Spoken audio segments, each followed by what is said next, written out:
From Iraq, the land where scriptural legend placed the Garden of Eden, our route lies across the northern tip of the Persian Gulf and over the Persian mountains to Shiraz and mighty Persepolis, one-time residence of the Persian emperors.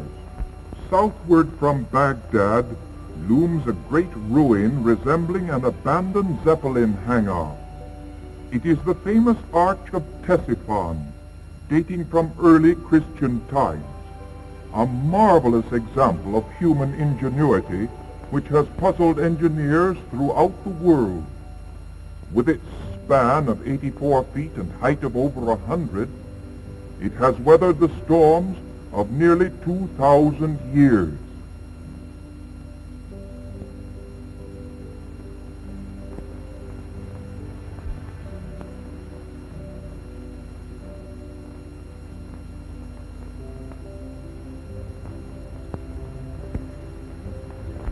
More than 500 miles southeastward, we begin to climb to an altitude of 12,000 feet until we glide at last across the tumbled desolation of the Persian mountains. They stand like a mighty barrier flung down by angry nature as a bulwark to protect the great plateau where Cyrus and Darius trained the armies with which they conquered the ancient world. Persia lies spread below us like some sleeping giant whose sudden stirring might send us like an insect spinning to destruction among these barren peaks and desolate shadow-filled gorges. The altimeter now reads 14,000 feet, and the even drone of our motors is music to us. At last, the modern city of Shiraz appears on the plateau. One can barely discern formal gardens with quiet pools and tall cypresses. It reminds one of delicate Persian miniatures and of Omar Khayyam. At Persepolis, a silver speck appears between the columns of the audience hall where Persian emperors used to sit in royal state. Overhead, our plane sweeps past this capital of the fourth and last ancient Oriental empire. What would Darius the Great have said at such a sight? For us, at a height of 1,000 feet, the Great Terrace presents a grand array of palaces and halls of state. The Oriental Institute's Persian expedition has restored as its headquarters that large building in the upper background, which was the harem palace of Darius and Xerxes. Alexander the Great, who in 331 BC conquered Persia and burned Persepolis, would have marveled at the sight of our plane coming in over the very ground upon which his Macedonian veterans must have camped more than 2,200 years ago. The tremendous scale on which this Versailles of the ancient world was planned and built was in keeping with the vision of its builders as they dreamed of greater empires. Some of the blocks in this 50-foot terrace wall weigh over 40 tons and are taller than the native Persian on his donkey jogging along a road that emperors traveled.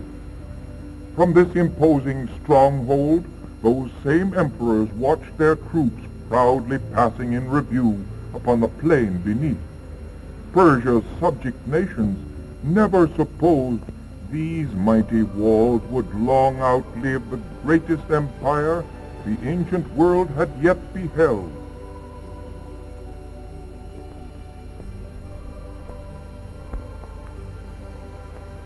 Whoever climbed the grand staircase to seek admission at the gate of Xerxes had need of flawless credentials, for they were inspected by the picked troops who guarded the palaces, a regiment called the Immortals, famous in the annals of Persian conquest. The columns are all that remains of their guard room, which was attached to the gate. The road running north from the Persian Gulf comes straight as an arrow toward Persepolis, across the plains, over a mile above sea level. Those far-off mountains rise almost as high again. Imagine this terrace when the halls and palaces were in their glory. After restoration of the harem palace of Darius had been half completed by the Oriental Institute, the building looked like this. The windows and doors of all Persepolis buildings were of stone, but the main body of the walls was of massive adobe. When Alexander came marching from the ancient west and destroyed Persepolis, this 6-ton lintel block came crashing down with roofs and walls. Now, after more than 2,000 years, the peaceful forces of modern science from the New West are hoisting it back into place again. The energetic gentlemen of the chorus who are pulling at the ropes in Gilbert and Sullivan style have only the vaguest idea of what is going on. But they get regular pay for it, so they haul away with such goodwill as Allah has given them. Gradually the block is brought to the right level and at last settles almost into its appointed place. A jimmy will do the rest. A season's work has effected a great change in this building. The adobe walls have been rebuilt. Wooden columns, those in the original structure, have been re-erected in the entrance courts, and the whole place has been roofed over. 2,400 years ago, when Darius the Great provided this palace for his charming favorites, his carpenters used the same type of saw which these workmen are employing today.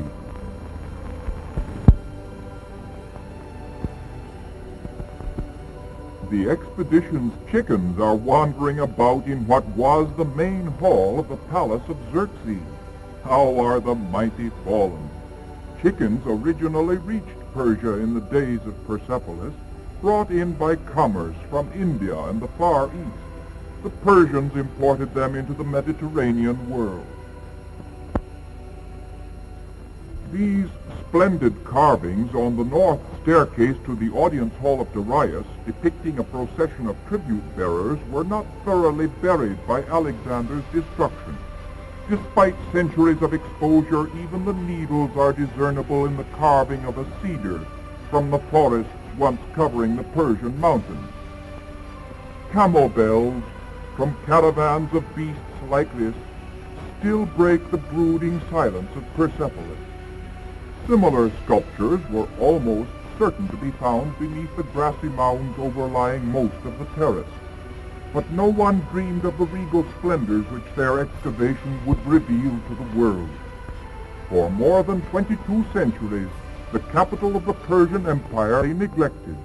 Then in 1931, the Oriental Institute received the concession to excavate and restore Persepolis. After restoring the Harem Palace, the expedition began excavating the royal audience hall of Darius the Great. A great trench was dug in the area between the cluster of columns and the ruins just below us, where there was suspected to be another staircase.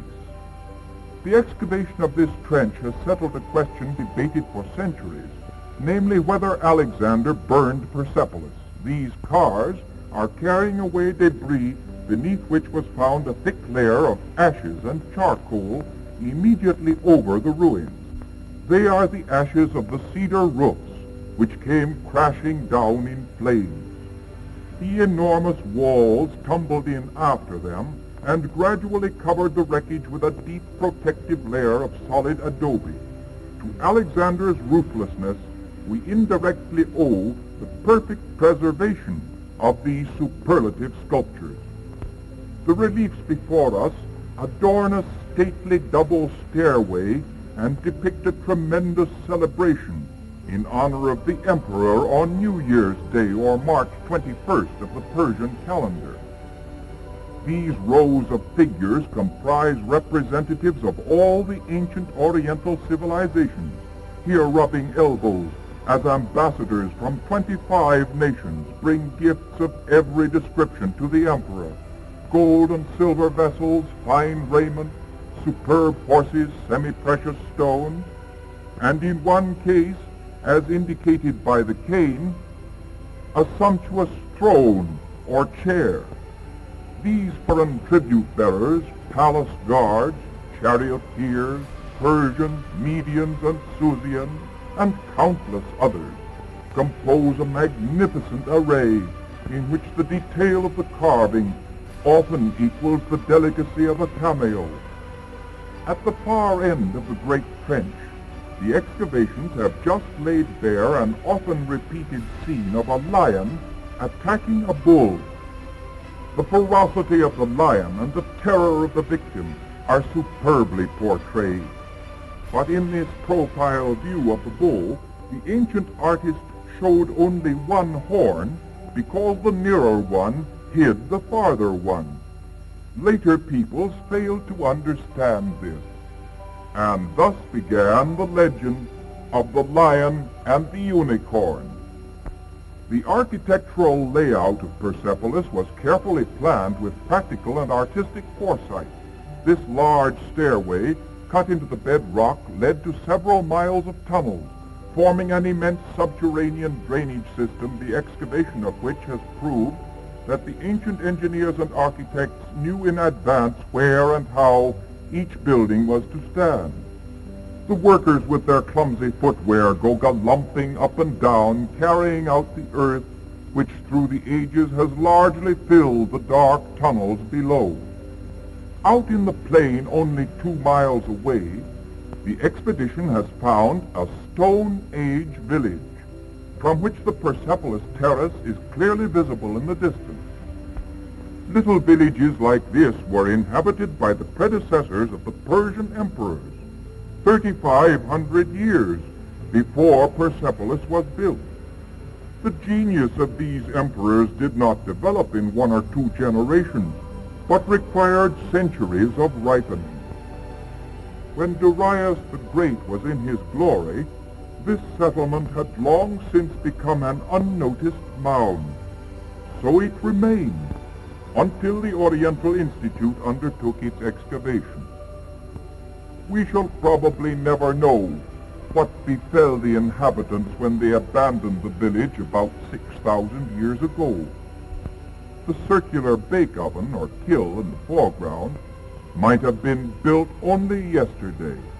These household utensils of baked clay were found lying about just as they were left, some of them even containing meat bones and other evidences of the last meal. So far as we know, these clay vessels are among the earliest painted pottery ever discovered. They reveal a remarkable sense of design, almost equaling that of our own American Indians 5,000 years later. It is a marvelous development, this transformation of simple Stone Age villagers into empire builders. What inner forces spurred them upward to such pinnacles of power? Why should their paths of glory have led but to the grave? The awe-inspiring tombs of the Persian emperors, carved in the face of a neighboring mountain, were robbed ages ago and now resound with empty echoes. This square masonry tower, according to local legend never confirmed, is the tomb of Zoroaster. The other tombs in this royal cemetery are carved out of the mountain itself, and all have been identified. Next is the tomb of Darius II. The sculptures beneath it date from a much later time. Farther to the right is the tomb of Artaxerxes I. The tremendous carving of a mighty horse and rider dates from Roman times and depicts the Persian king Shapur I triumphing over the Roman emperor Valerian. Darius the Great was the first to carve his tomb among these cliffs. It was his imperial vision that founded Persepolis and made the power of Persia a tradition for all time. How trivial seem the modern human figures as they clamber up the face of his tomb. High overhead is sculptured a scene of royal worship.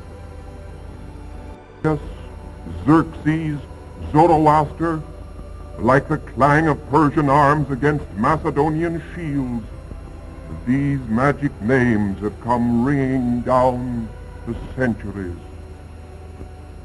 In the sunlit silence, there steals over us a sense of the presence of greatness which will never die, and of the utter loneliness of immortality. After such communion with the past, we return almost eagerly to the world of the living and the hubbub of Persepolis. The day's work is over, and the workmen await dismissal by their native foreman.